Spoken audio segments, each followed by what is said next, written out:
Howdy, golfers! Welcome to my podcast. I'm your host Jason. 欢迎来到高尔夫牛仔播客，我是 Jason。今天的来宾是非常非常特殊的一个，跟大家介绍一下。但是呢，我们这一集会用英语去沟通的。So let me just introduce our very special guest today. I know I say that on every episode, but today is extra special. He has taught golf for over 28 years now. He was at the David Ledbetter Academy for over 18 years.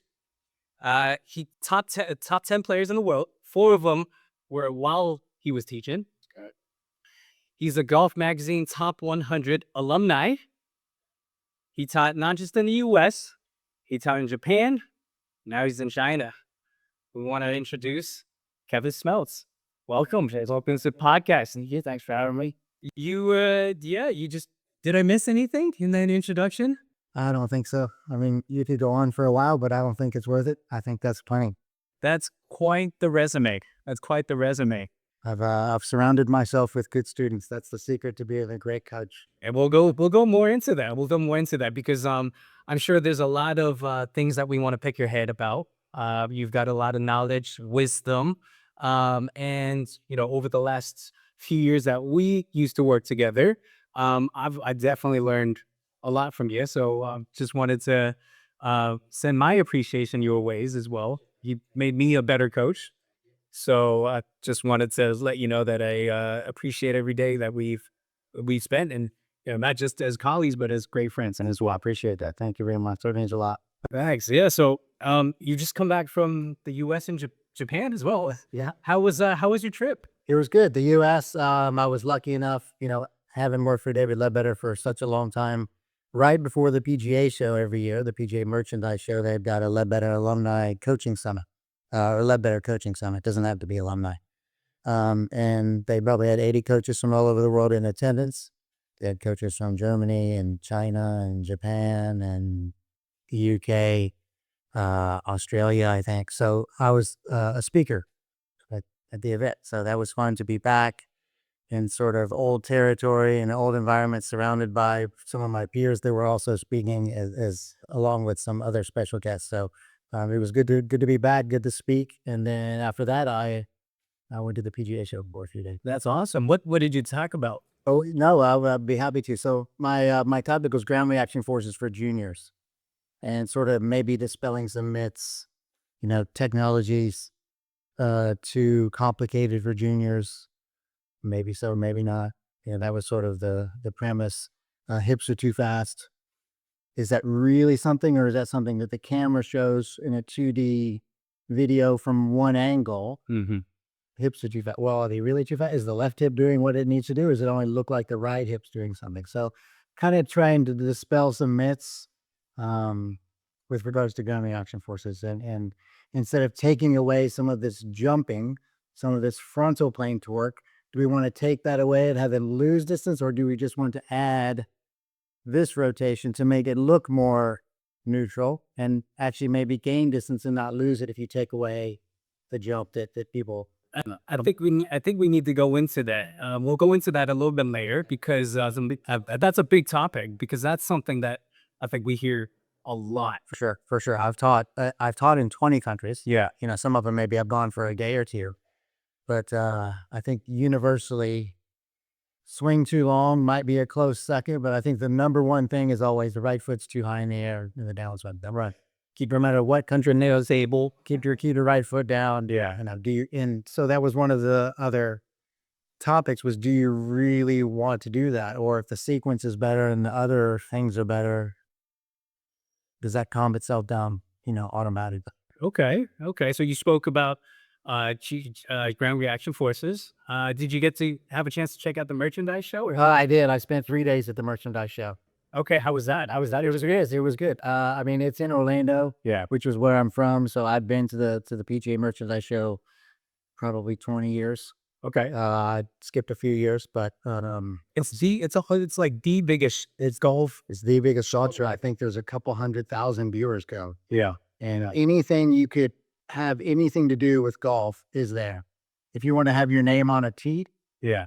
the engraver's there. Yeah. I mean, there's lots of distributors from Xiamen, from Dongguan, actually exhibiting there too. Right. Anything that has to do with golf carts, anything that has to do with rangefinders, clothing, belts, ball markers, Anything. obviously TaylorMade and the big Titleist and the big companies are there. Yeah. Puma, clothing, every clothing company you can imagine is there. Anything that stuck out to you? What really stuck out this year was sort of the collaboration between companies. Okay. So Sam Putt Lab, which I think most know is a putting device, is sort of, I don't know if it's official partner, but partnering with Platform Golf.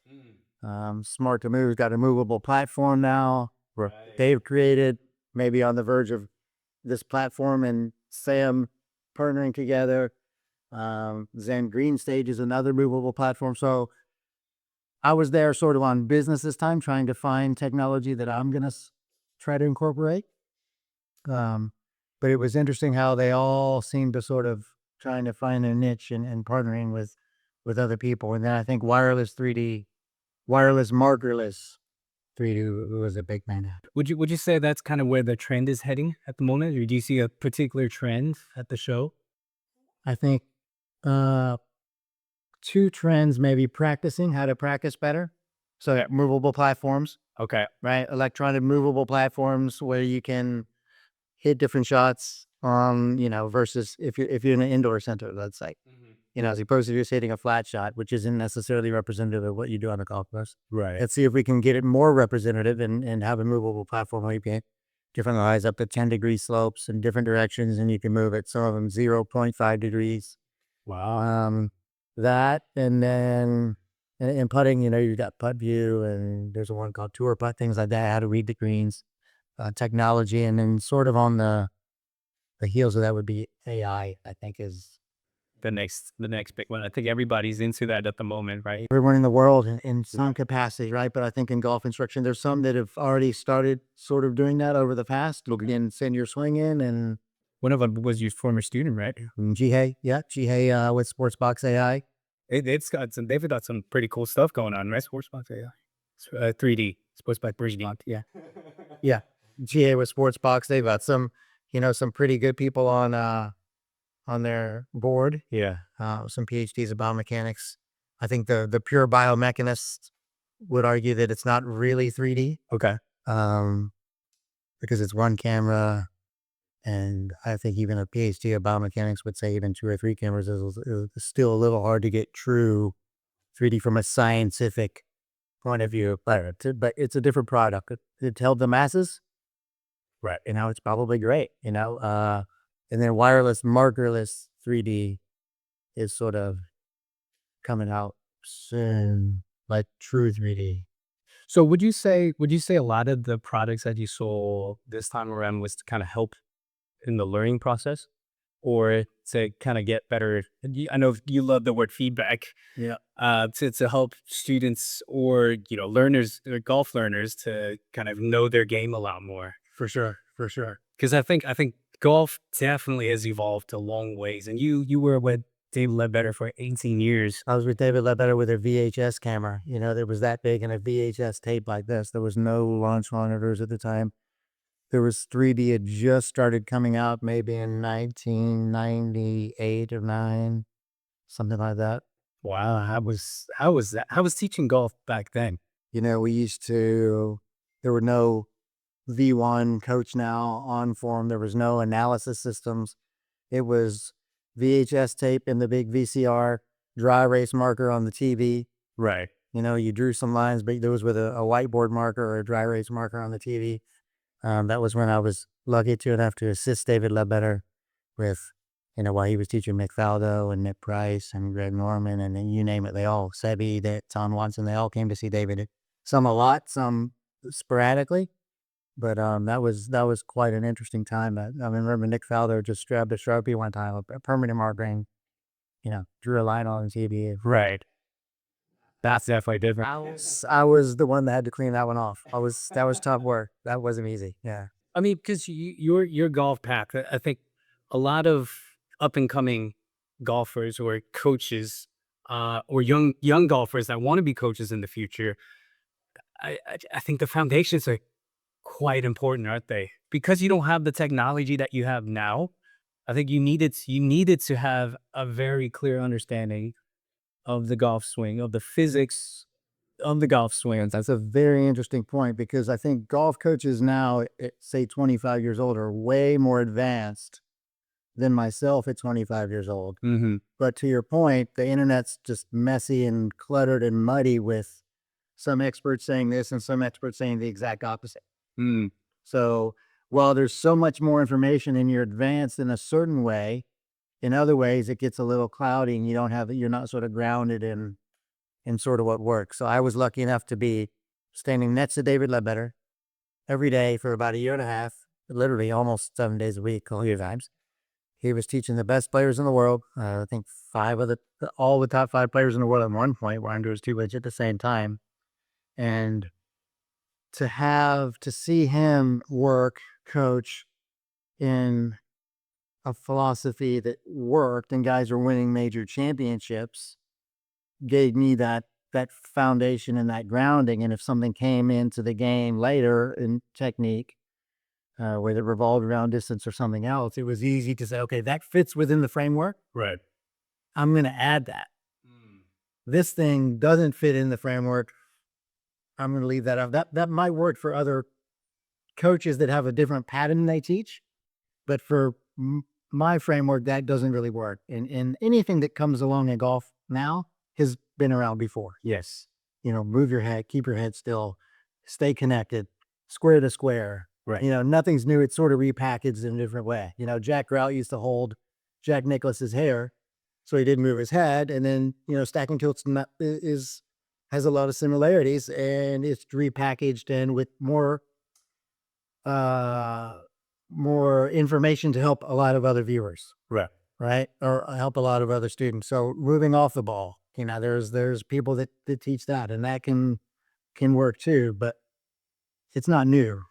It's just there might be more information to help that particular type of a person that ascribes to that pattern. So if it fit within the framework that I had or do have, I'll add it in there. And you mentioned something that I want to kind of go deeper.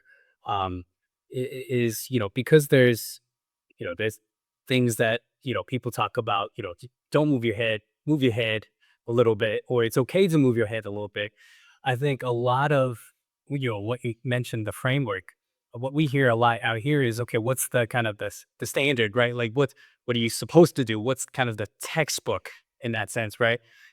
I think that was the biggest kind of eye opener. I think over the last, that was different from when I was learning golf, because even when I was learning golf, I thought there was that textbook look, the Tiger look, Myself included. and I think we all grew up in a certain way, like, okay, trying to in search of perfection in that sense, right? And it made sense when the prettiest looking swings were the best ball strikers. Right. But ironically, with technology, I don't think in professional circles has made it clear that that's how you hit good shots. The technology and the science has shown that there's many ways to hit good shots. Right. It's sort of almost done the opposite of what I would have expected it to.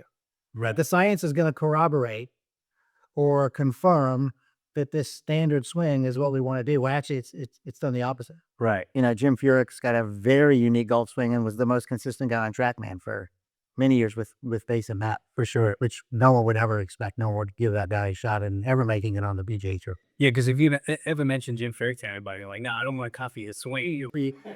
He would, right? But there is the fact that as someone does swing better, more than likely it's going to look more aesthetically pleasing. Right. Right. But with regards to the standard swing or the textbook swing, like whose textbook? Right. Like who's creating the standard? Yeah. Because if you look at the top person in the world, the number one person in the world, last 20 years, it's probably going to look very different. We wouldn't have a Scotty or a John Ram or a DJ or Scotty Scheffler's arguably maybe the best ball striker ever statistically last year. Yeah. I think I didn't see the final numbers, but with a couple weeks to go, he was better than Tiger statistically in Tiger's best year, I think. Yeah. No, because I found we were looking at in a lot of different categories as well, right? It wasn't just I think he was strokes gained on, his stroke game was just on it's like top form, right? Yeah. His fairways hits, his greens hits were always on the top, right? And he's got a very unique swing, right? And For sure. I think back when we were growing up, that's probably not something that we would have touched or even thought of doing. He would have immediately changed it. And as a young coach, I would have been more dogmatic and making it look a certain way too. But like I said, ironically, the technique or the technology and the science has sort of proven that there's not one way to do it. There's more than one way to do it. And what would you say, like, say, so as a example, if Scotty came to you and said, "Okay, Kevin, I need your help on my swing," what would kind of be your process? What would you kind of because I think a lot of the younger coaches or even the parents might be a little curious, right? He's got a very unique swing. What would you touch, not touch? What would it be based on? I'll tell you that answer in conjunction with a real case scenario. Let's hear it. So Camilo Villegas, known as sort of Spider-Man, he was 7th in the world when I taught him. I started teaching him his rookie year on the PGA Tour, went to 7th in the world. Very unique golf swing. Not the same as Scotty Scheffler's, but unique. Mm-hmm. And I would ask Scotty Scheffler the same questions I asked him. Why are you here? And by that I meant, what needs to happen with the golf ball? Okay.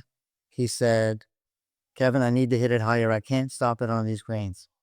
In college golf, in mini tour golf, and levels under the PGA Tour, I'm fine. I never really had a coach. I had one coach my whole life, and he said, as long as your left hand's back to your left hand's pointing toward the turkey, you're going to hit it solid. And he hit it very solid, but he had de-lofted the club so much. He had so little dynamic loft that he hit it very low. Junior golf, college golf, it's fine. Miniature golf. Now he's playing the PGA Tour. It's his rookie year, and he's like, I come to some situations, some golf courses, majors, the Memorial, maybe the Arnold Palmer Invitational, some where the greens are a little firmer, even than some of the other PGA Tour courses. I can't get it close enough to the hole. I can't hit a draw.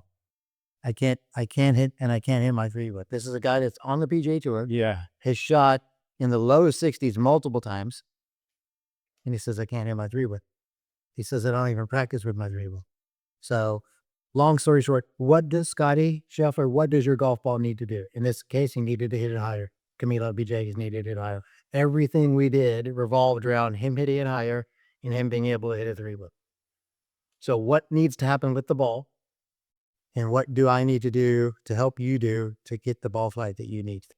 I think you bring up a very interesting point that I think we've observed in our coaching careers is every change has to have a reason behind it, right? And it's not necessary to look good, even though that's probably 90% of what we hear. Would you agree? At least 90%. At least, right? Everything is, oh, coach, and they'll send you a swing. Is like, does this look okay? And then for us, it's like, okay, well, what's the ball doing, right? And at times, even with, I've had LPG Tour players send me swings and no comment at all. Like, I'm hitting it great. What do you think? I'm hitting it terrible. What do you think? Yeah. It's just a swing. And to see if the club face is 1 or 2 degrees open or closed at, 94 miles an hour with a driver on a little phone is impossible, right? Right. You need some information to know, okay, well, because that swing could hit it great. That swing could also hit it terrible based on, your tempo, club face position, stuff like that. It impacts stuff like that. So, yeah, I mean, and like we said, if you're going to make a change, you're probably not going to tell someone that's going to make it look worse, Yeah. right? It will more than likely look aesthetically more pleasing, but that's not the goal. The goal is to find what needs to happen to the ball to hit it the way you need to hit it, to shoot this for as unique shoot. I think that's super important because I think a lot of people have it backwards. Not just students or golfers. I think some coaches that we see have it backwards as well, right? It's not you change the look to affect the ball. It's actually you want to affect the ball, but by doing so, you might have changed the look. Correct. I think that to me was the biggest kind of eureka moment to a lot of our students. It's hard to get out of the habit, isn't it? It's very hard because it's tangible. Yes.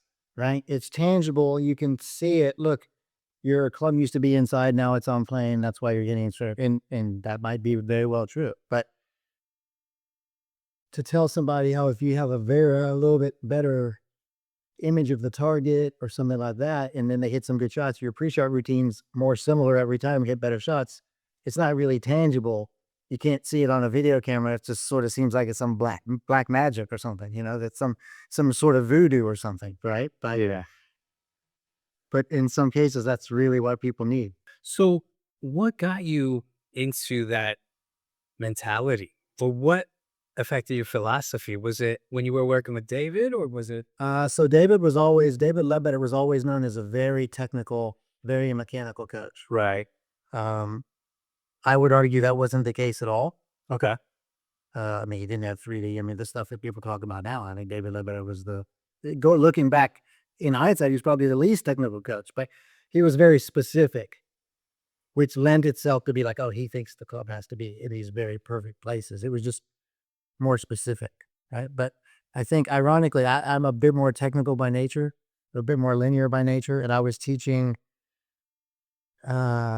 So Will McKenzie, Hank Haney, two guys on the PGA Tour, and then three guys on the Corn Ferry Tour at the same time. Were all very field-oriented players. All of them didn't want to know anything about technique. Just what do I need to do to hit this ball more left to right? What do I need to hit it more right to left? So teaching all five of those guys at the same time that were playing golf, two at the highest level and three at a very high level, one step below the highest level, really made me change sort of how I communicated and how I approach things. Wow. Okay. So, what would you say one of the things that made David at that time kind of like the godfather of coaching? What stood out? What made him different from other coaches? Part of what I would tell my younger self is go watch other teachers teach. I didn't do that. I watched David teach because that was my job, and to take the notes and to do the videos and stuff like that. But I was with the number one coach in the world at that time. And I was like, why would I go watch anybody else teach? I don't need to go watch anybody else teach. And my ego was a little bit too high at that point. I didn't think I was the best coach, Right. but it was just like, why would I want to go learn from someone else when I could stay here and learn from this guy? So I can't say necessarily what he did different than other coaches, because unfortunately I didn't watch as many other coaches. But what I do know that he really did was he never stopped learning. He had acupuncturists coming in, which to help players, which in the U.S., especially at that time, wasn't popular. It's not very popular, right? He had rolfers, which is a type of active release of the myofascial system, and yoga people, and he was talking about chi, energy, and not from China, right? Yeah. And I was like, oh, what? So I mean, he never left any stone unturned to help his players, and we do anything it took to learn and get better, and to try to give him that one last thing. I mean, at the PGA Tour level, he was known for teaching pros, right? What can they do different to shave? I mean, a quarter of a stroke is massive at the end of the year, right? But that's a massive amount of money if you just get them a quarter of your stroke better. So I think that was the thing. No stone unturned. Was there a moment? Because I know you taught a lot of elite players. You've also taught some beginners. Was there a moment, while you were teaching, that really changed your perspective? I think it was when I was teaching a pro, and this guy's name's Hank Keeney. He doesn't play anymore as his back was messed up. He was the longest sitter on the PGA Tour, longest driver for I can't say 15 years at least. So DeChambeau just beat him. So in 2003, maybe almost 19 years, he was the longest driver on the tour. In 2003, he averaged 321.7. Before a lot of technology. I was gonna say that was quite long for that, especially that's how long he was very young. And I was giving him a lesson. First lesson every game, we knew each other. I taught some of his friends, and I was giving him a lesson, and he was swinging the club back a little inside. He was hurt again, hadn't played in a long time. Right. Not a long time, but a while. And I said, Hank, your club's going a little bit inside in the backswing. He's like, no, it's not.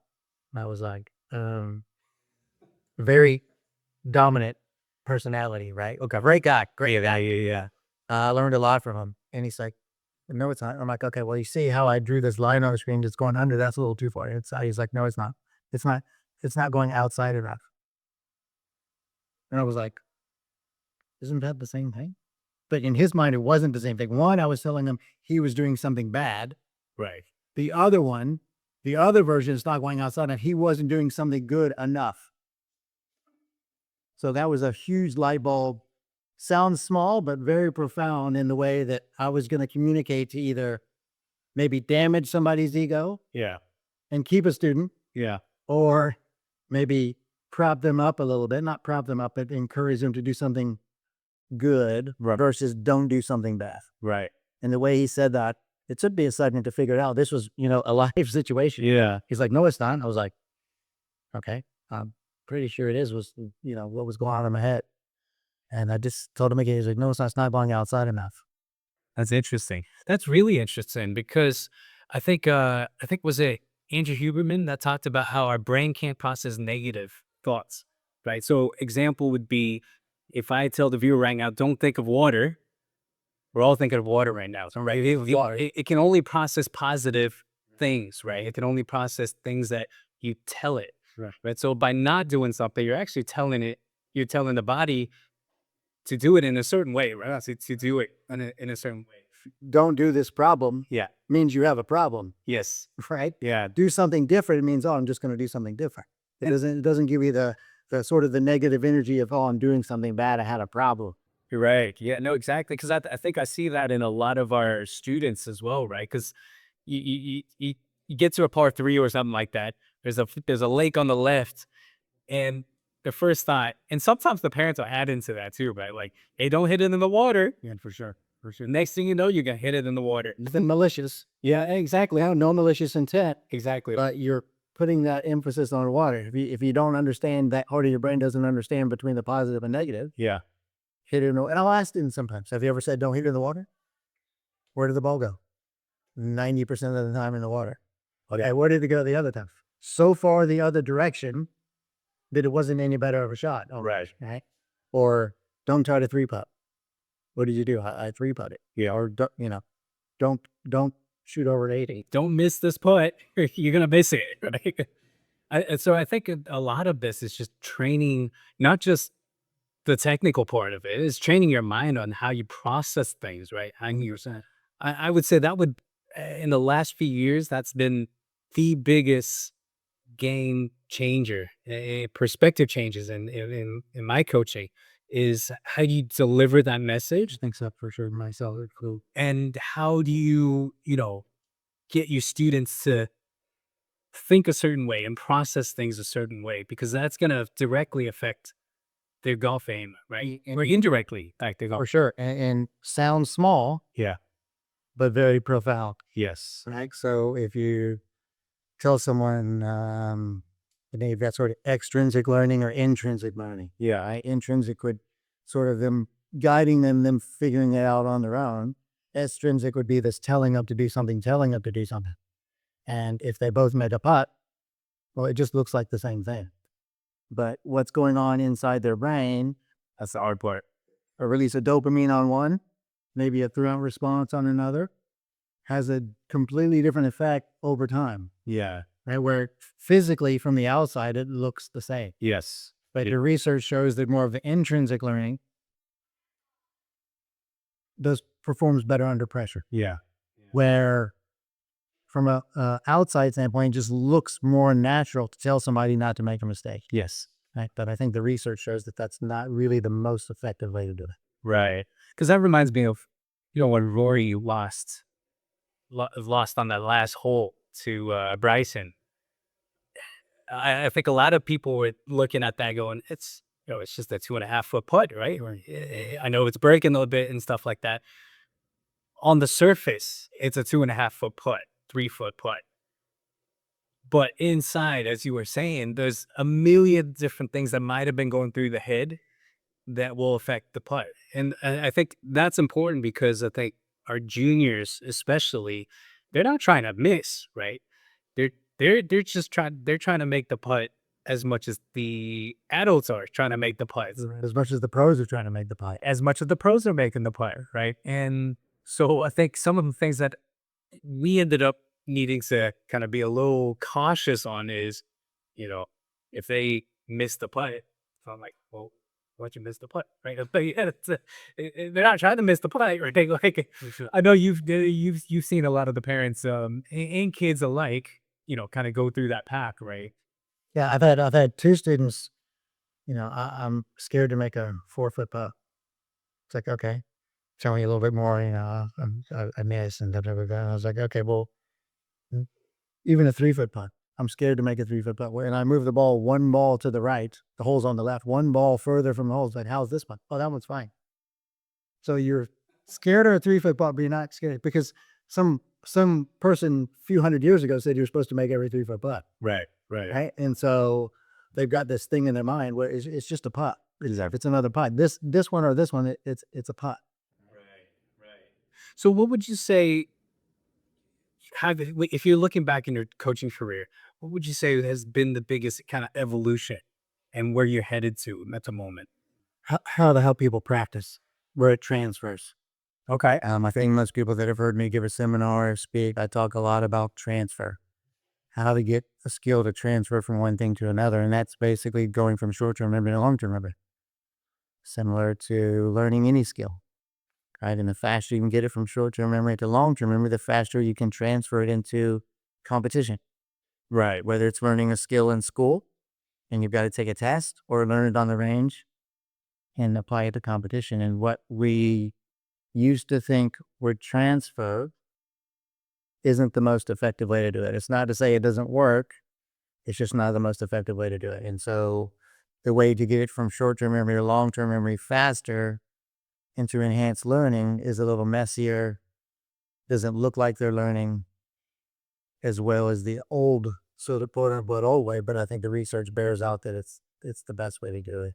I think we might need to elaborate a little bit more on Okay. the old, because I know, I've heard you talk about that a few times. I think some of our listeners was just listening. Yeah, it's our first time. I think that maybe the shortest, easiest version would be if you are hitting a ball, hitting 7 irons on a mat.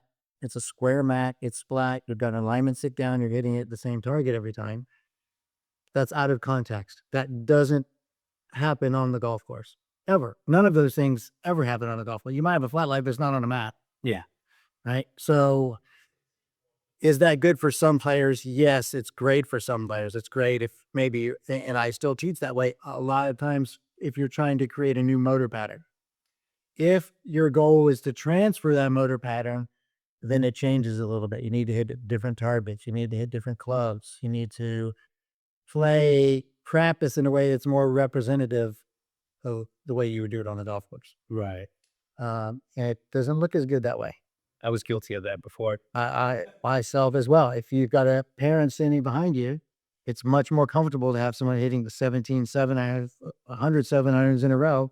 Makes you look like a better coach. It also makes you look like the junior is focused, right? It also makes it but you have no idea what's going on in their head. Right. Right. If you told me something 100 times in a row and I knew you were going to keep saying it after the 6th time, I'm not going to listen.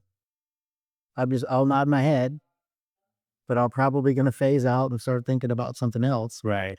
But the appearance is that I'm listening. Right. So I don't think, going back to what we said earlier, you don't really know what's going on in someone's mind. And so to stimulate the brain into learning something is how you challenge it to get better. It's a muscle. If you do a bicep curl, biceps a muscle, and you do 1 kilogram every day for 6 months, it's going to adapt and it's not going to get better. Your brain is no different. Yeah. Right. So you've got to challenge and stimulate your brain, not just this movement that you see externally that's producing shots that go in the air. So now, what would you say is the biggest difference between, elite or tour players and how they practice versus, say, an elite junior versus an amateur? Do they all have their bad habits? Do they do things well? Pros have bad habits as well. But if you've got 200 people with bad habits, if 200 people are doing the same thing, there's going to be some good and some bad. Right. You're always going to have some better than others. So that leads to think that, hitting 600, 700 in a row on a mat with an alignment stick on the guy that's flat, if everybody's doing it, some are going to be better. You're like, oh, I got to do what that person did. But that doesn't mean they're right. That just means they're the best at doing it that way. That doesn't mean you can be better doing it something else, a different way. So if you go down the Palm Beach floor, Jupiter, Florida, and you go to somewhere like the Medalist, there's a few other places down there now, and Tiger, Ricky Fowler, DJ, Justin Thomas, all those guys are down there. They're hitting some balls, and some of them, they're going to play 36 holes a day, 27 holes a day. They're not banging balls on the range working on their swing. Right. No, for sure. For sure. They're not doing it. I think there was a clip of even John Daly talking about how, like, the difference between how he practiced versus how Tiger practiced. Right? There's phases. There's phases. Yeah. Like we said earlier, if you're a beginner, I'll hit balls on a mat with a 7 iron and your alignment stick on the ground Yeah. until you get some sort of pattern. Right. But then I think that's another thing is every skill level needs different feedback, the type, the amount, when you give it. It's not just this standard, everybody learns the exact same thing all the time. So how do you know when to change gears, to go from one practice to another? I've asked a lot of people a lot smarter than me that question. Yeah. And there's no real scientific answer behind it at the moment. I've given some ideas and I've sort of been given the green light that that's not a bad way to do it. So let's take a lead junior. And if they're learning a certain movement, trying to change their motor pattern, and they do it 85% of the time good, let's say, I'll move into changing targets and changing clubs and trying to do the same thing. If they keep being successful, I will stay there. If they revert back to maybe under 50% and they're really struggling, they're just starting to hit it all over the place, go back to the other way. Maybe it'd be called block practice typically. Right. Go back to the mat, work on this thing, satiate their need for confidence that they can do it, and then sort of get to the other one. But I think you're trying to make it in context as much as you can. I mean, I use this example all the time. You probably heard me say a million times about the agility ladder. It's the little ladder you put on the ground and you move your feet in and out really fast. And you do that for basketball. And I think the research bears out that doesn't really transfer. That doesn't really work.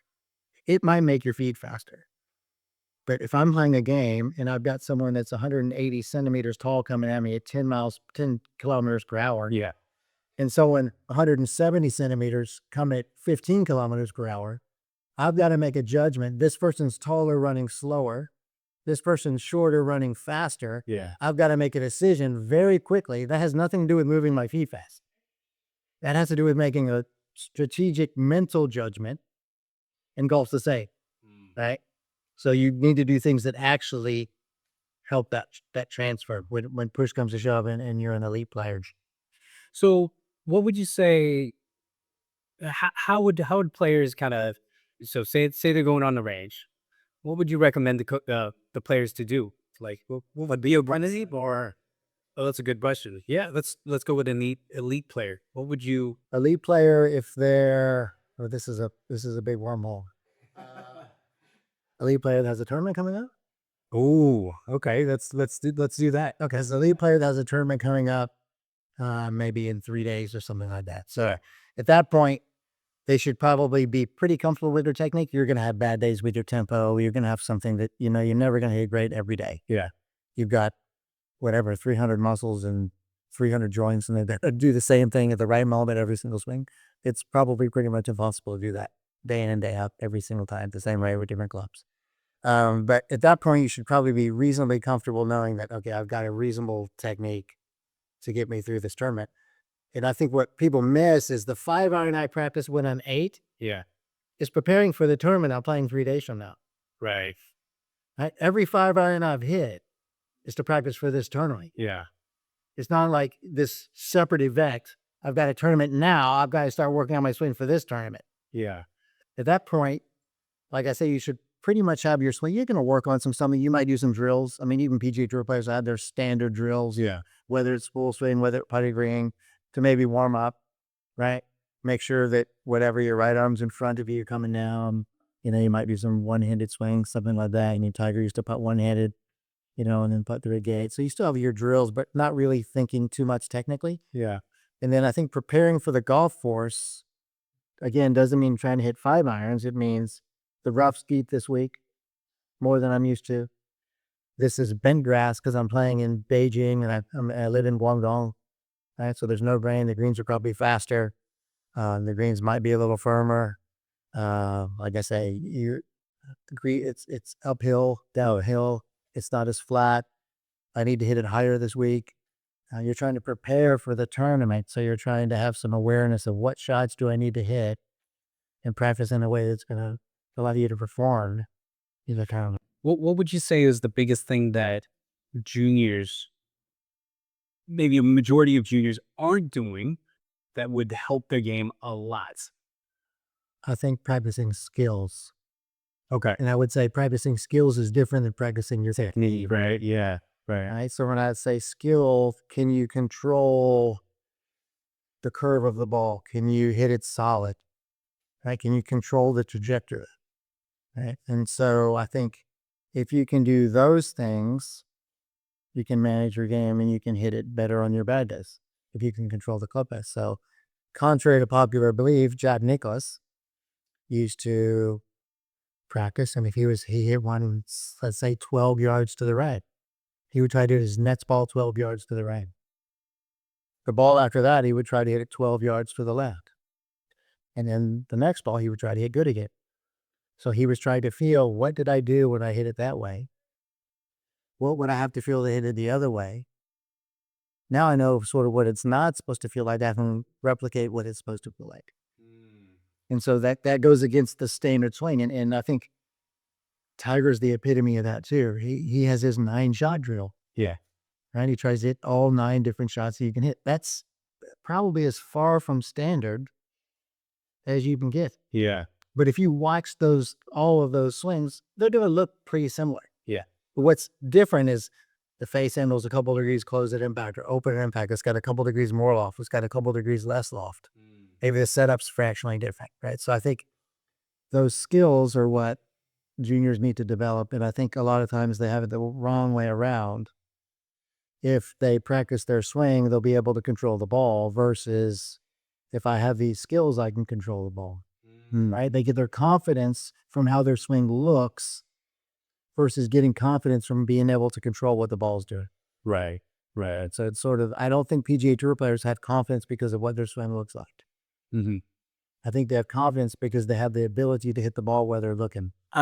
So as we said before the break, let's go into ground reaction forces. But before we get into that, kind of tell us what you're up to.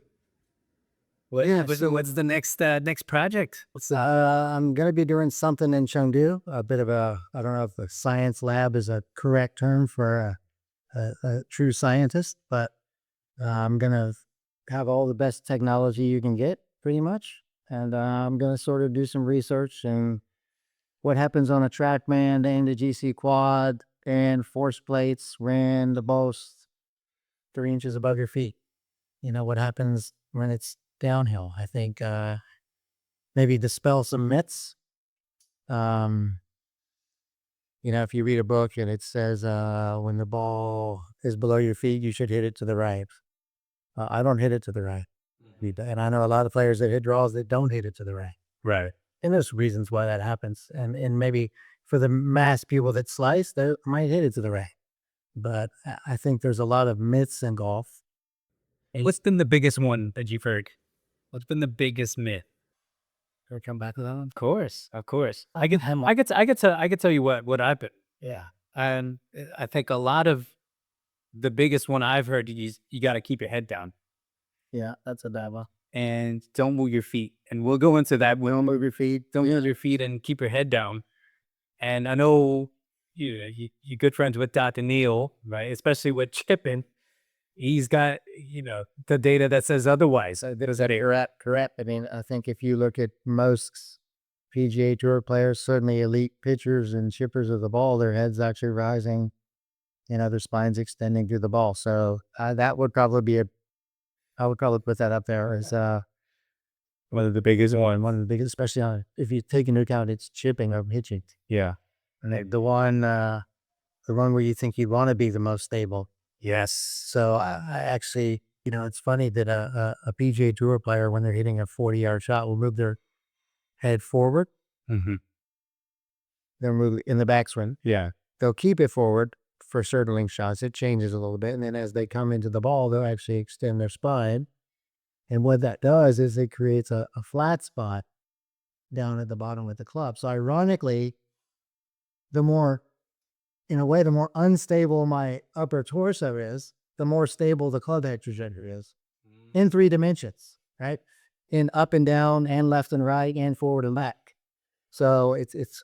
Remember you talking about Victor Hovland at one point in one of the trainings you done. Yeah, I mean, he was a very bad pitcher. Right. For a long time. And, that hider with a shut face and a little in and over can lead to some leading edge digging into the ground a little bit. And he started moving forward a lot and moving up a lot. And his pitching went from zero to hero, sort of speaking. And what was interesting, one of the things at the PGA show on one of the panels one night was TrackMan did a little presentation. And they've got a couple new metrics coming out called Smash Index and Spin Index. And since you mentioned Victor Hovland, reminded me of that. So that was probably the coolest new thing that I learned that I think most people at the PGA show, all PGA professionals, and also were learning for almost the first time, most of us. And so Spin Index is the spin that you have divided by the maximum possible spin based on the math. So maximum possible spin that you can Create a right length of shot. Okay.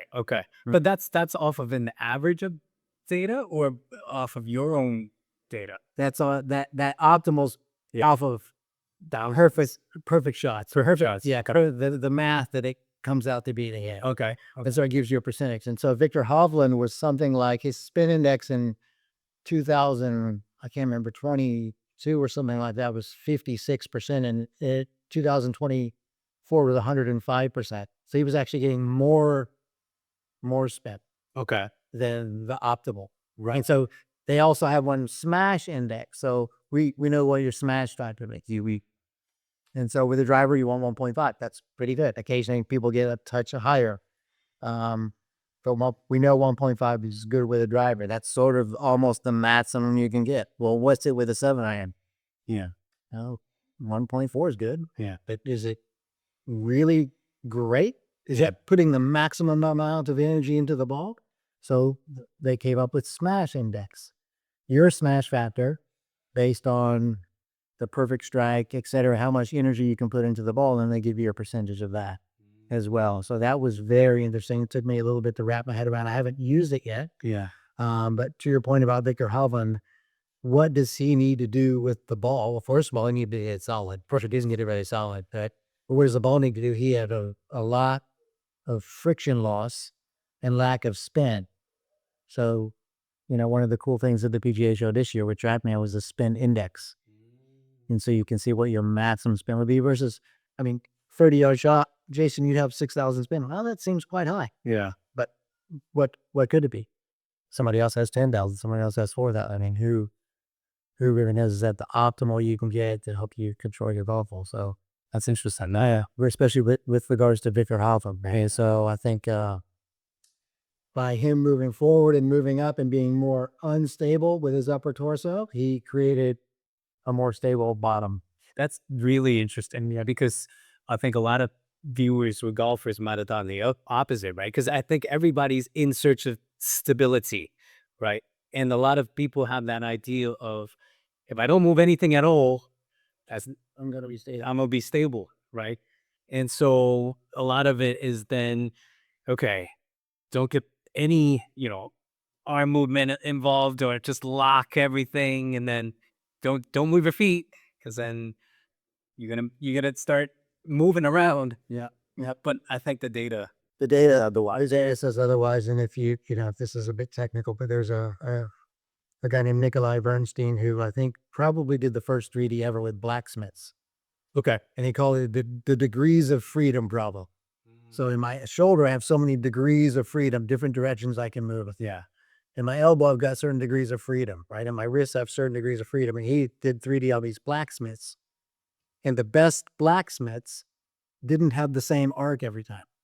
Okay. The guys that hit the nail, so to speak, with the hammer, Yeah. the most consistent, it wasn't the same every time. Right.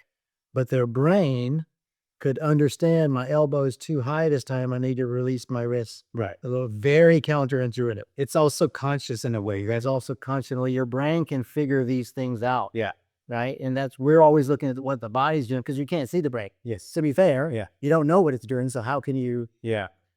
so the degrees of freedom problem solving that is most learners will try to freeze Yeah. the degrees of freedom, which makes sense at first maybe, but then as they get accustomed to it, they can start to increase these degrees of freedom a little bit and have different shots. I think a lot of what I found is you talked about the irony is the more control you want something to be, the less control you're in. Exactly. Whereas the more you kind of let it go, the less control, the feel of less control, you actually have more control of the I wouldn't say the result, right? But the target, right? That you're trying to. And your muscles can do what they're supposed to do. Yeah. And the joints can do what they're supposed to do. Yeah. If you were going to run as fast as you can and you tighten every muscle in your body, Yeah. you just trip and fall down on the ground. I think in psychology, we learned about the executive function right up here, where, your body's actually sending the signal down before you're actually doing that particular movement, right? If I wanted to move my arm,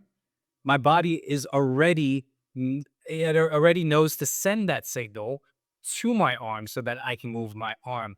Whereas, the thought about moving my arm comes later after it's already sent that signal. Right. So I think that's applicable in the golf swing. Whereas, we're thinking of, 5, 6 different things. I know you talked about the checklists and how some golfers will have that checklists, right? But your body is actually sending that signal before you're even thinking about it. Correct. That's probably a good segue into the frontal reaction force. And that's, sort of, we got a little sidetrack, but No, fine, but force precedes motion. So you have to apply a force to the ground. yeah. In this instance, a force to anything.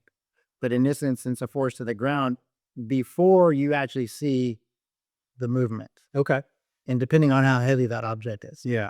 So if I was going to push this table and it weighed 200 kilos, I'm going to push it a long time Yeah. before I move it, if I ever move it. Right. And so I'm applying this force a long time before you see it physically start to move. So similar to that, what you were saying about executive function. So before we go any deeper into that, I think a lot of people might just be hearing ground reaction forces for the first time. Can you kind of explain what those are? Yeah. So, if you're going to move your body, Yeah. you're going to push on the ground in a certain way. And then there's maybe some debate in the scientific world of Newton's law, whether the ground actually does anything back to you. But Newton's law, third law, says any reaction has an equal and opposite reaction. Right. So if I'm pushing on the ground, by Newton's law, it's going to push back the same amount. Right. So if I'm going to jump in the air and shoot a 3-pointer, I'm going to lower my body and push off of the ground. And effectively, the ground is going to push me back and I'm going to go into the air. So if I was going to jump to my left, I would push my foot to the right. And a little bit down because I've got to go up and to the right, up and to the left. So the way we use the ground determines how our body's going to move in certain directions and help make the club swim on a certain way. And I think a lot of the key things is these forces are invisible. They are invisible. We can measure them with force plates these days, but yes, they are invisible. So you've got the kinetics and the kinematics. So the kinematics are what you see. Someone's body shifts toward the target in the downswing for a right-handed golfer. The kinetics are the forces that made those things happen. The forces are invisible. Now we have technology that can measure them. And I know you've worked with a few different force blades and everything. What would you say has been kind of has it been eye-opener, first of all? For me, it's been a massive eye-opener, game changer for me, especially with regards to teaching juniors and some of the things that they did that I thought maybe they were doing, like we talked about earlier in my presentation, versus what they actually were doing. Did you have any instances where it was kind of like that eureka moment where A little bit, a little bit. In small movements of what they did on the ground, it seemed like, oh, that really gonna make a difference. Made a really big difference in the trajectory of the club. okay, okay. And what would you say in terms of ground reaction forces that a lot of people might not know about? I think the biggest one is if you were going to rotate your body in this direction in my downswing, I'm going to turn this direction. I need to push my right foot backwards. That's going to make my right hip go forward. I need to push my left foot forward, and that's going to make my left hip go backwards. Right. Okay. Now, I think some of us know that.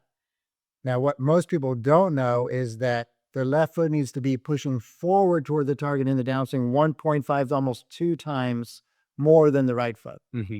There's some physics involved where your center of mass of your body is that causes that to happen. Mm-hmm. If you don't push your left foot forward twice as hard as the right foot pushes back, or at least 1.5, you're going to early extend. Mm. You can't not early extend. That was an eye opener for me. So going back to what we said earlier, hips are too fast, the right foot's in the air. I've yet to see anybody whose right foot's in the air in the early extend whose left foot's doing what it needs to do. Right. Okay. Okay. So by pushing the left foot more, you can get their left hip to go backwards, stop early extending. All of a sudden, they don't have to do as much with their right foot. I know you talked about this a little bit before, but can you break down why ground reaction forces are so crucial in modern golf, and especially in teaching? Yeah, I think ground reaction forces determines how your body moves, and in some ways how your arms move. Okay, it doesn't determine the forces and stuff you put on the club that makes the shaft and your wrist change necessarily, but it determines how your body and arms move. But to a large degree, determines how much force you can create with your body, how much speed you can create in your body, and in turn, how much club head speed you got. Okay. It's not the only thing that determines that, but it's a big proponent of that. Okay. And the way technology has gone over the last 20 years with, high launch, low spin drivers and low spinning golf balls and guys hitting it farther and farther and farther. There's college coaches out there now that only want guys that's swinging 120 miles an hour, boys. Really? I've got a student that is a freshman at the University of Washington, and the coach said by the time she gets there, this is, a year and a half ago, I want you to try to be swinging 100 miles an hour. The average girl on the LPGA tours, probably, it was 94. It might be a touch higher now, 95. So that's where golf's going, is distance, and that's one of the things that can really help the term. And what would be one of the myths? Because I know when you talk about distance, ground reaction forces, I know I heard a lot on, oh, well, if you're not hitting it so good, don't swing it as hard, right? But now that we have GRF, I think a lot of it is you're still going to make those mistakes, right? You're just not going to hit the ball as far, right? But you're using the ground wrong, right? Use it. And if you make the same bad swing slower, Yeah. you're just going to hit the same bad shot shorter. Yeah. That doesn't help your sport, Right. right? I mean, maybe you keep wanting to play every once in a while that would go out of bounds, but Yeah. you're still not really getting better. And I think people think, oh, if I jump or if I do this or if I swing harder, I'm going to hit it more crooked. Yes. Right? Maybe so, maybe not. If I told you you don't hit it far enough, swing as hard as you can, well, who knows what's going to happen? It would be a total crapshoot at that point. Yeah. You're never going to get away from the geometry of, if my club face is 2 degrees open and I hit it 200 yards, it's going to go a certain amount of line. If my club face is 2 degrees open with the same swing path, I hit 300 yards, it's going more offline. Right. You can't get rid of that geometry, right? But if my ground reaction forces are better, it causes my body to move better than it did before.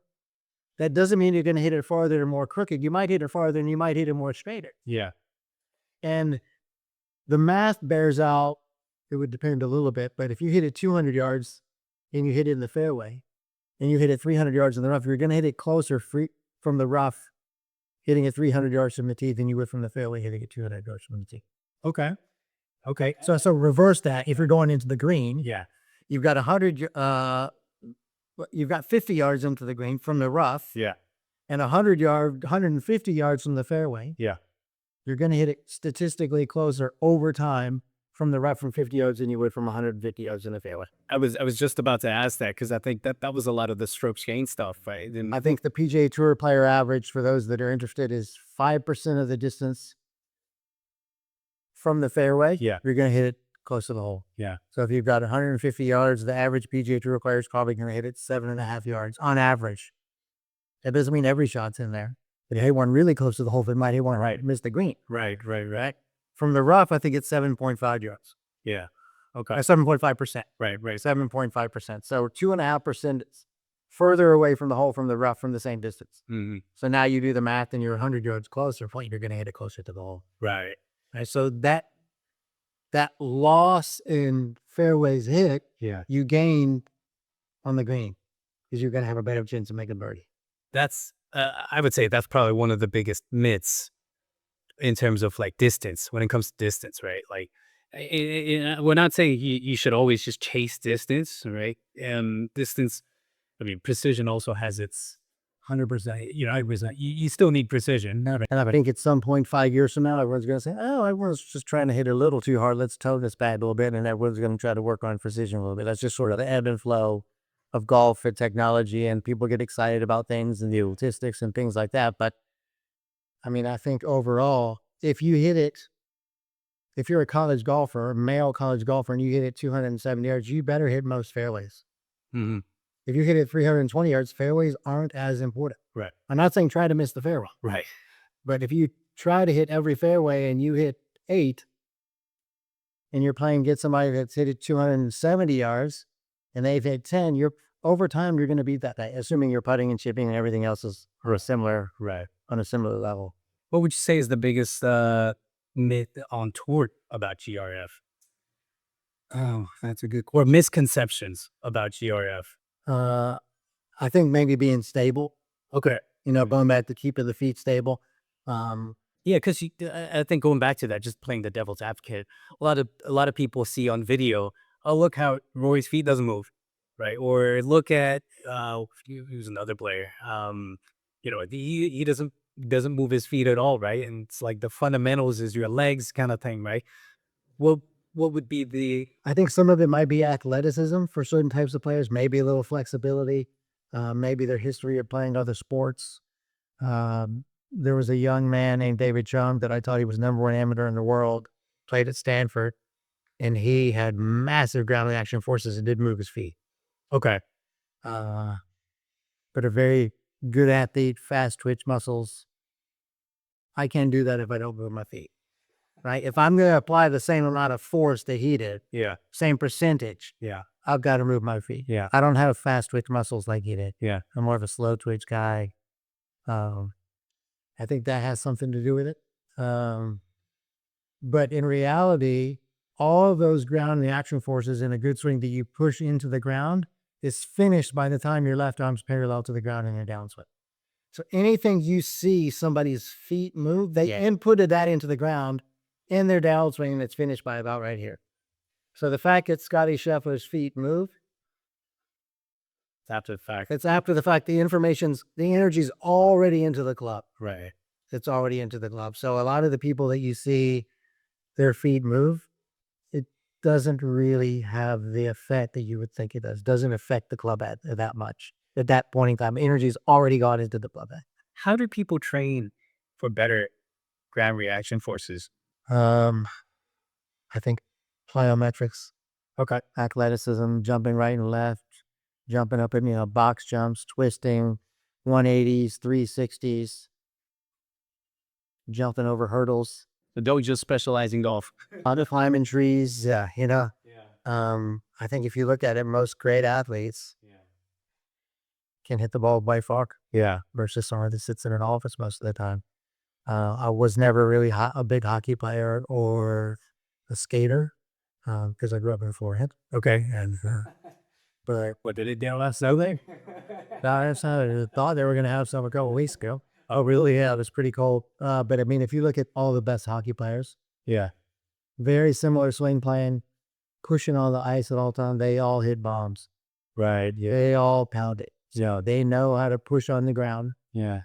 and it's a very similar swing plane. So apart from the swing plane part, I think skating would be Quite an interesting exercise for. That reminds me, I think a few years back, there were guys from the Angels. Well, he used to play in the Angels. It's on. He's retired, Okay. right? And he hits absolute bombs. Like he just hits so far. I mean, granted, if he catches one, it goes really straight, but he could also hit one really far, but like diagonally off track, right? So, but he didn't just play. I can't remember who the player is. But he didn't just play baseball, right?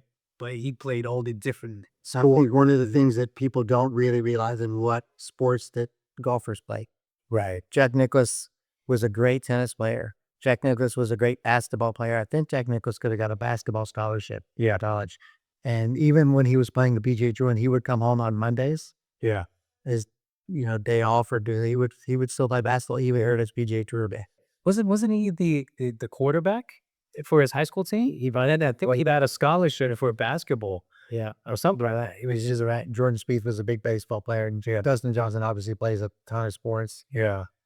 Hale Irwin won a couple majors. He was a quarterback in American football in college. Yeah. So a lot of these guys were great athletes. They just weren't overweight guys in flat pants. When I was a kid. Yeah. Look, you look at Steph Curry. He picked up golf real quick, didn't he? Athleticism, coordination, hand-eye coordination. That's awesome. Yeah. I think athleticism is a big, big part of this thing that you sort of overlook, because all you do is you see them on TV playing golf. Yeah. You just don't know that they get these other things. I saw something somewhere where Jordan Spieth was a big baseball player. His parents in the winter would put his clubs in the ball. They wouldn't play golf. Right. And that sort of almost made him want to play golf more. But when he was playing baseball, he was doing golf movements. Right. He's swinging on a different swing plane, but he's swinging sort of on a plane or swings. He's pushing on the ground to hit in different directions. He's pushing on the ground to run. If he's going to round first base and he's going to go to second, he decides not to. He's got to push on down the other direction to stop, which is how you stop yourself from sliding too far forward in your downswing. So all these movements are quite similar to what you do in golf. And when golf, the ball sits still, it doesn't encourage you to just swing that, make a movement and push on the down in all these different directions, right? So That's interesting because I think we hear it from a lot of our students, and I was guilty of this as a kid as well. I wouldn't touch my golf clubs for like a week or two, and then I'm like, "Oh no, I think I forgot how to swing." Now looking back, I'm like, I didn't forget how to swing. I probably lost the feel on my like wedges to gauge the different distances and stuff, but I still knew how to swing. that's a very, very, very common answer or common comment that I hear Right. every week. Why do you think that? What do you think that is? What do you think? Is it not enough sports? Maybe not enough sports. Maybe the idea that I have to do my academics every single day to keep up. That concept of, I have to keep doing more, doing more, doing more. Right. And you just sort of forget. You don't. If you're not moving forward, you're regressing. You're a regressor. You don't forget how to swing a golf club. Yeah. Your hand-eye coordination gets a little off. Your tempo gets a little off. And you hit some flank shots, and that probably wouldn't have happened if you'd hit balls all the time. But you don't forget Yeah. how to send golf club. You don't Yeah. forget that it has to go that way in the bad spot. Or right in a golf. You're gonna let that in. Okay. Um, so kind of transitioning a little bit away from GRF.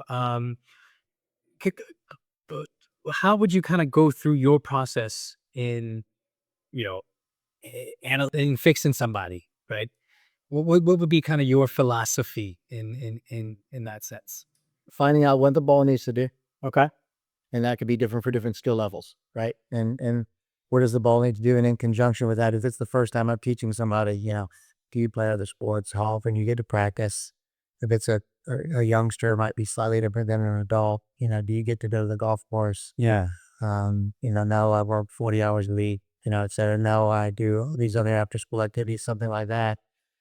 Trying to figure out the best parts of their game, the weakest parts of their game, trying to find the lowest hanging fruit, as to how I can get them to score better.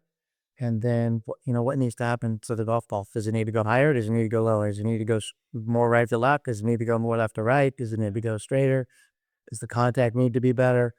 What needs to happen with the ball? And then what can I do to help that person do that based on their goals. Yeah. Right? I want to play college golf. I want to play professional golf. I want to beat my dad.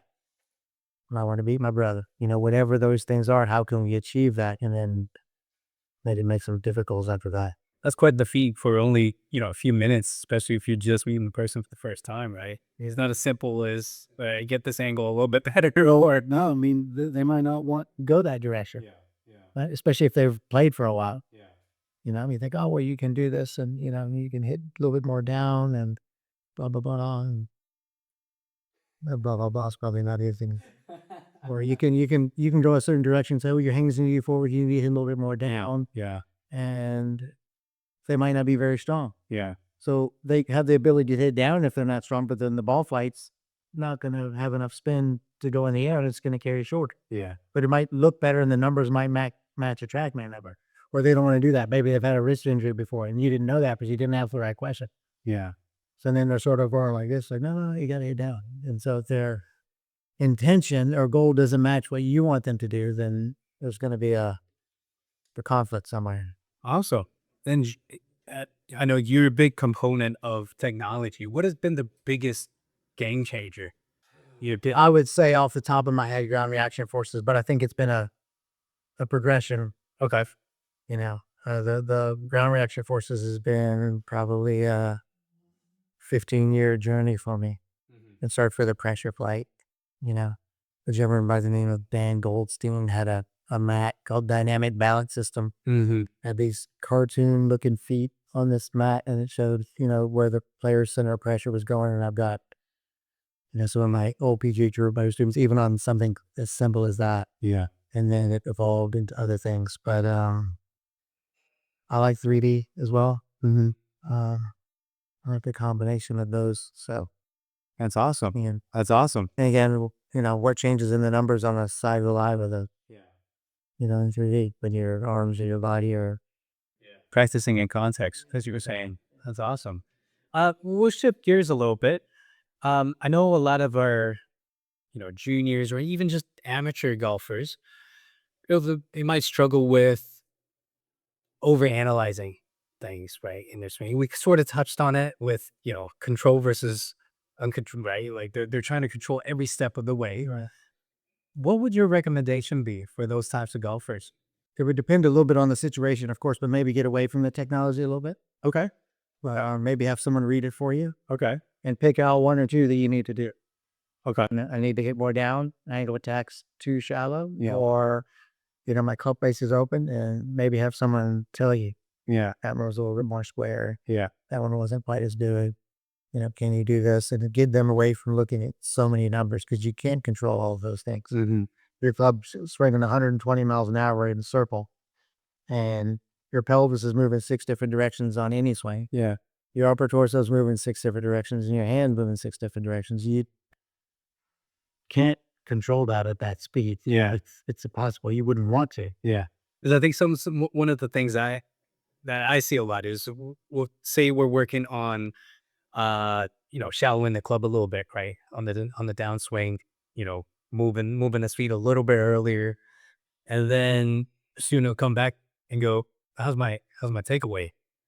It's almost like, wait, hold on. We're just trying to work on one thing at a time, right?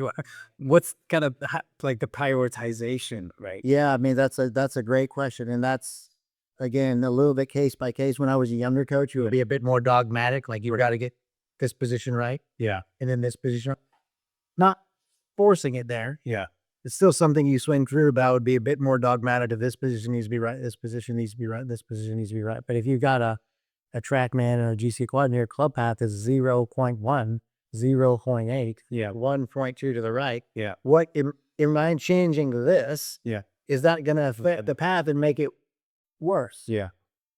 So if the ball's not going where it should, maybe we need to keep the path the same and change the angle of attack. Yeah. So does this little bit of an inside movement going to affect the angle of attack or not? And would it make the path worse in this particular instance? Maybe it would, maybe it wouldn't. But those are the things that you got to try to figure out.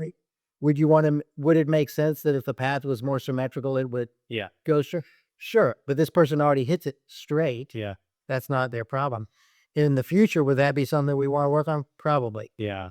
But it's that same sort of standard swing, right? But whose standard is it? Right. It's not just the look, right? It's always on what the ball should do. For the bullshit. If so, I mean, is Scotty Scheffler the new standard? Right. Yeah. He should be. Yeah. I'm not saying there is a standard. Right. If you want to go by who hits the ball the best, Yeah. he should be the standard. Right. But I'm probably not going to teach too many people to swim like that. Okay. You sort of touched on it that time. How you've changed over the last few years, how you've evolved in your coaching career. What was something that you strongly believed in that you don't believe in now, or that you've changed your mind in now? I think probably being so dogmatic about what the swing needs to look like. That's why I can relate to the kids and the parents that right, it could be standard looking, because that's what I thought too. Yeah. And over time when you read some research papers, and things like that, and you understand that there's more to it, than just these motions. I was teaching a guy named Charles Howell III who made $40 million playing the PGA Tour, plays on the Live Tour now, and I was with him at Bay Hill, which is the Arnold Palmer vacation. We both lived in Orlando, and it should be coming up in a few weeks, and he wasn't hitting it very good. He was always known as an amazing ball striker. He used to say, Kevin, I'm not as good of a ball striker as everybody says I am. Okay. But I play with John Daly on Thursday and Friday. Yeah. I'm probably not going to play with him on the weekend because they're going to repair. Right. Probably only play in the weekend. Maybe you can play with a person for one day. Yeah. I don't hit it. I hit it very solid. It doesn't go where I want it to go. But people say, oh, Charles is a great ball striker. He just had a bad day. In my mind, Charles Howell, I don't hit it as good as people think that I do. And I was like, well, let's see about that. So we walked around Bay Hill, and he was right. It didn't hit it very bad. His dad said, well, his dad was watching, what are we going to do about this? I said, well, let's go to the range. And I sort of set this thing up, but I sort of set it up for myself to see if this was going to work. And actually, I did a little test at it we were doing. So it's the PGA Tour event. It's the week of a tour. And I said, Charles, hit a 7-iron at that green right there. He hit about 4-7. Boom, cool. Awesome ball striker on the range. Yeah. Awesome. Hit the green every single time, 4 or 5 shots. I said, there's a TV crane in the back. It's there every year. It's angled from left to right. You like a 30-degree angle. I said, picture this TV crane every year. And I said, hit a driver, and he hit 2 drivers right at it. Okay, now hit one more 7-iron. Yeah. So he's hit 7 irons, he hit drivers, and he's hit a 7-iron. Hit them all great. Coming just after lunch of having a terrible pro-am. Yeah. So I said, okay, Charles, now we're going to pretend like you're on a golf course. Yeah. And he said, well, what does that mean? And I said, you're on number 1 at Bay Hill, which is, 50 yards draw right is the first hole. It's a dog leg left. And I said, I want you to hit it at that crane. I want you to do your routine. He hit it on the first hole. Yeah. Oh my. I said, okay, now hit the 7-iron. And he missed the granny. Almost the exact same drill. Same shots. Like I said, I set it up that way for me to see if it was really going to be functional. Right. And for him to see that this isn't just a coincidence. Yeah. Like I hit a shot, and now mentally I'm doing something different. Right. And it didn't work. And he looked at me and looked at his dad and the caddy, and we all looked at each other and we're like, I think we're onto something. Yeah. So then Augusta was a few weeks later, and he's from Augusta. A lot of pressure on him at Augusta National. Yeah. And I didn't go with him that week, and I saw him the next week. I said, how you hitting it on the range? He said, terrible. Yeah. I said, how you hitting it on the course? He said, amazing. Yeah. So he wasn't hitting it terrible on the range necessarily. He wasn't hitting it to a stater, but it helped him on the golf course. So that was a bit of a game changer for me. Okay. Practicing more in context. Right. I remember one time, David Ledbetter was with Nick Trotta, who's probably most famous student, number 1 in the world for a while, at Augusta. It was hitting it awful. This is, I think, Wednesday. Yeah. For the drilling, the afternoon. Yeah. And so they played 9 holes on the range. Yeah. Hit a driver, hit a back in. It was under 9-iron before all the distance changes. Yeah. Now you shot at number 2 where he only hit a draw, tries to hit it on the board, and he played 9 holes and sort of focused more on the target, more on the process, hit it better, and won the Masters. Like, oh my gosh. So, you mentioned something that's quite important, I think, because you're going to get all these ups and downs, right? With it, even the best players in the world, right? You just mentioned, Nick Faldo, Charles Hall III. You got good or bad, shots all the time. You have up and down all the time. What makes them so resilient? What what's their mentality like? What makes them so good? Part of it's experience. Okay. So, I mean, that takes some time, right? So that's probably not the greatest answer. Um, I think confidence in themselves, self-belief, that their self-image isn't dependent on a number. Mm-hmm. Their image of themselves as a human being isn't based on a number they shoot on the golf course, right? I'm gonna go home, and it sometimes it gets easier when you get older. You're more experienced, got kids. Yeah. I've had a terrible day and returned. I'm gonna go home, and my son's gonna smile at me. Yeah. Yeah. And the world's better. When you're a kid, you don't have that opportunity. Right. But I think a lot of things that I really see is that a kid's self-image and self-worth of themselves is based on a number they shoot on a golf course. Right. And that's harmful. That's toxic. That's not what you want to have Yeah. your son or daughter feeling lad for their future. And what place they got, if they got a trophy or not. Yeah, I mean, I want all my students to win every tournament they play, but nobody knows who won Junior World, Yeah. which is U-Swing, Junior World. Yeah. I'm a U-Swing ambassador. Nobody knows who won that Yeah. in 1999. Yeah. Boyd Summerhays is a friend of mine. He was a student of mine when he played the PGA Tour. His son's one of the best players in the world, won the U.S. Junior, played at Arizona State. Boyd actually teaches not only his son, Tony Finau. Yeah. And, not many people are familiar, even in the U.S., with Boyd Summerhays as a golfer. Yeah. He won Junior World 3 times. Oh, wow.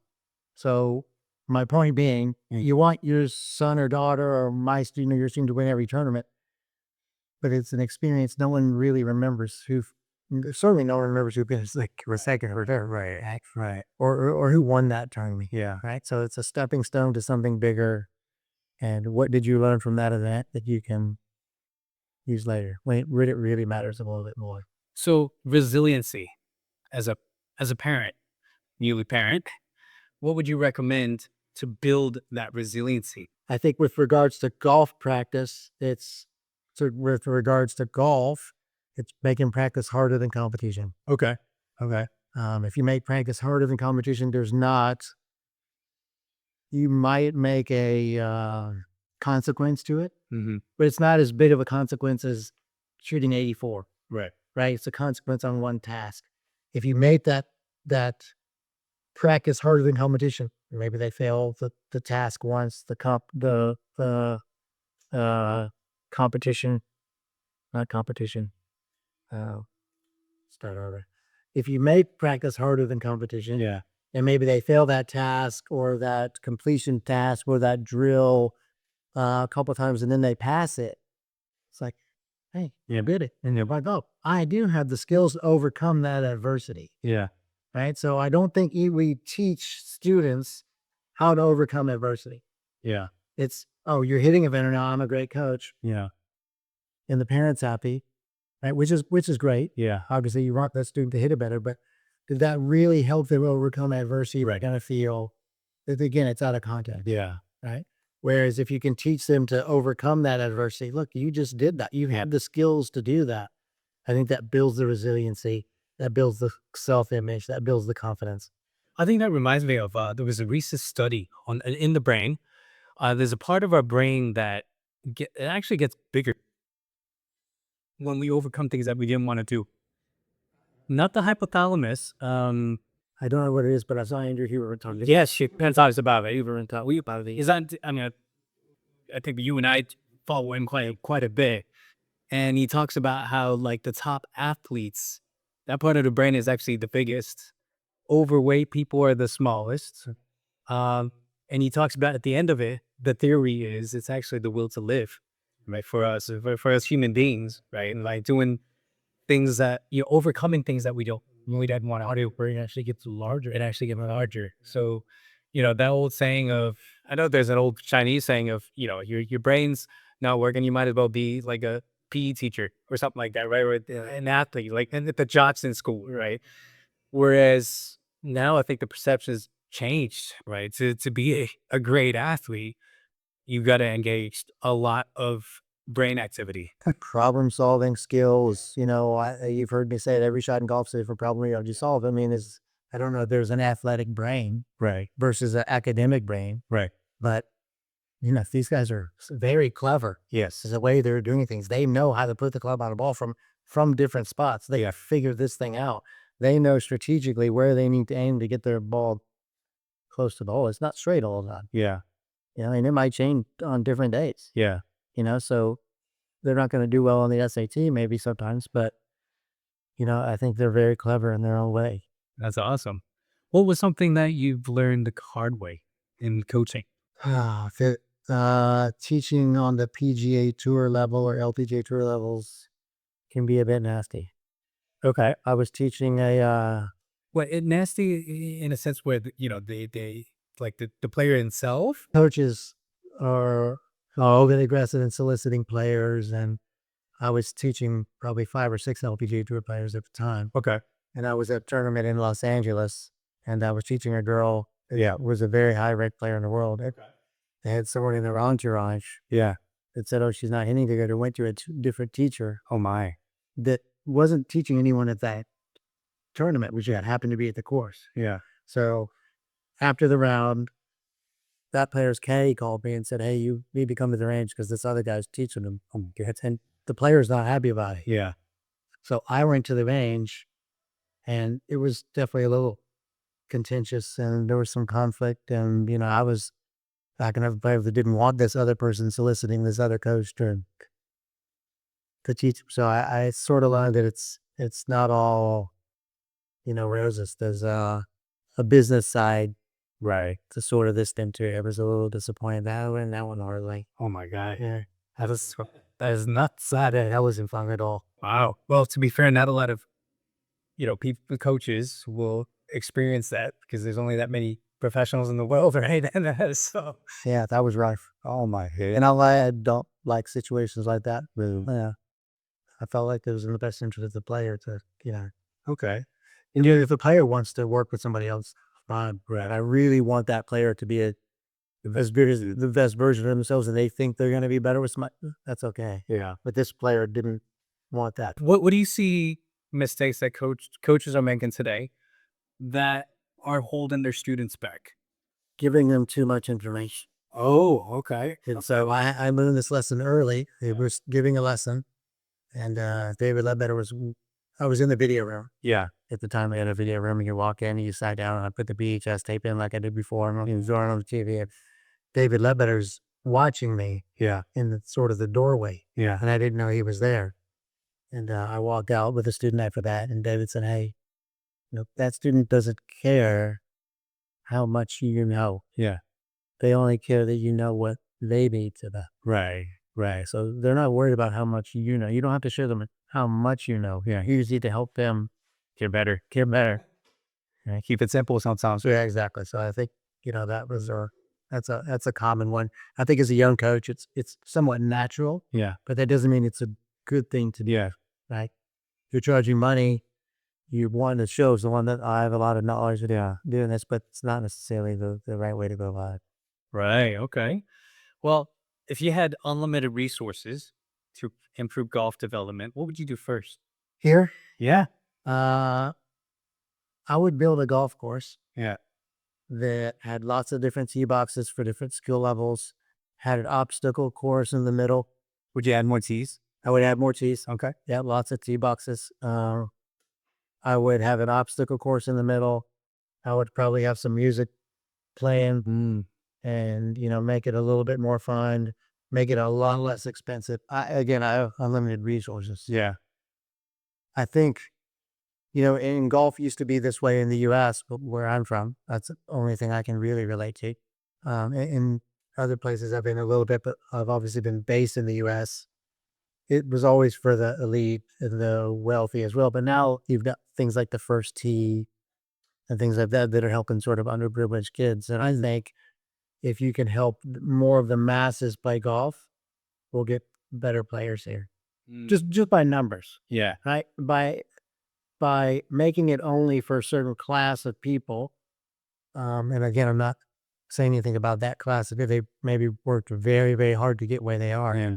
and other people maybe had some different circumstances. But I think if you had more people playing, you could get better players just by numbers. And I think, we both have talked about the term desirable difficulty. Yes. And so if you look at a lot of the best NBA players, Yeah. they came from nothing. They lived in a single wide trailer with a single parent Yeah. and maybe didn't even have a bed Yeah. for their first few years of their life. So they were maybe 10, 12, 13 years old, and that was their only way to get out of that situation. Yeah. Now they're some of the wealthiest and famous and best basketball players and best athletes in the world. So those desirable difficulty or things that are difficult that put you up over the next level. And a lot of these basketball players have shown that that's not a bad way to do it. And I think we're missing that boat if we're not inviting all groups of people to play. And builds resilience as well. It builds resilience as well. So I think that, I would have it reasonably priced. Maybe it would be free if I had unlimited resources. Maybe it would be free. You could play golf, do some athleticism in the obstacle course. Maybe there's some challenges, something like that, and try to bring more people to the game. So that one kind of leads to my next question, because what would you want your legacy to be? Oh boy, that's a great question. I think I would want my legacy to be obviously along the lines of that. Someone I would like my legacy to be something that. So that's steroids. I would want my legacy to be. I would want to be known as someone that always strived to be better, Okay. always pushed other people to be better, Yeah. and always pushed for giving other opportunities for other people, whether it's players or coaches, Yeah. and to move this game forward. I mean, I owe a lot to this game. I've been to 20 different countries. I've seen multiple cultures. I've taught at 3 of the 4 majors. I've taught at the President's Cup, all from, chasing this little white ball. I've met some of the most successful people in the world from different countries. And, it's been such a life-changing experience for me that I'd want other people to experience that, whether it's a coach or a kid or whatever. Okay. Well, we have a tradition here as well, because it's getting towards the end of our podcast. What would you like to ask our next podcaster? What are they going to do in the next year to be a better coach? So, I mean, the other thing is, I think we started this podcast because we wanted to, spread positive news, spread positivity. What would be one piece of advice to golfers, parents, or coaches that are listening? And, what would that advice be to the next up and coming? Try to have a positive self-image of yourself. And like I said before, don't have your image of yourself and your self-worth be tied to a number you shoot on the golf list. Well, for our final part, we got some rapid fire questions. Anything that comes to your mind. You ready for this? Yeah, I'm ready. All right. You got one word to describe your coaching style. Multifaceted. Is that what we would? I think it's hyphenated. It is hyphenated. You're right. Multifaceted. Favorite golfer to watch, past or present? Tiger Woods. One golf myth you wish would disappear forever. Keep your head down. Biggest pet peeve when watching someone swing a club? Pelvis sways to the right and the club goes inside, because they're two opposite sort of things. It's harder to fix. If you weren't a golf coach, what would you be? Something to do with cycling, maybe a bicycle shop owner. Oh. Favorite golf course you've ever played? Pine Valley in New Jersey. Most underrated skill in golf? Club face awareness. Best golf tip you've ever received? Have a clear picture of the target and keep it for the entire swing until you visually see it again. Worst golf advice you've ever heard? Let the club do the work. The club does nothing until the club only responds for what I do. So. Would you rather teach an elite player or a complete beginner? Beginner. One piece of golf technology you can't live without. If you had one to choose. Do I have to pick technology? You're gonna say none. Oh, yeah, can that be a choice? I think none because the technology helps me teach better without it. Okay. If you had to play one course for the rest of your life, what it would be? Augusta National. Most talented player you've ever coached? I enjoy. Taylor, yeah. Maybe we'll try it. What's one thing you should do more of during practice? How about we talk about this? Yeah, well, one thing golfers should do more during practice. They're mappers. What's one thing golfers should stop doing immediately? Experimenting with things that they heard other people doing that has no relevance to them. All right. Well, that's been a very interesting podcast. Thank you. I'd love to Enjoyable. love to do this again. I would love to. And good luck with all the exciting projects that you're gonna be doing. Thanks. Yeah, Chengdu will come hopefully make a visit out to you in Dali. Dali, I'm going to be based in Dali. So, Yeah, looking forward to getting some good news. Hopefully we do this in Dali at some point too. would love to. Yeah, awesome. Thank you. Thanks, Thursday. Yeah, it was face good. Guys, thanks.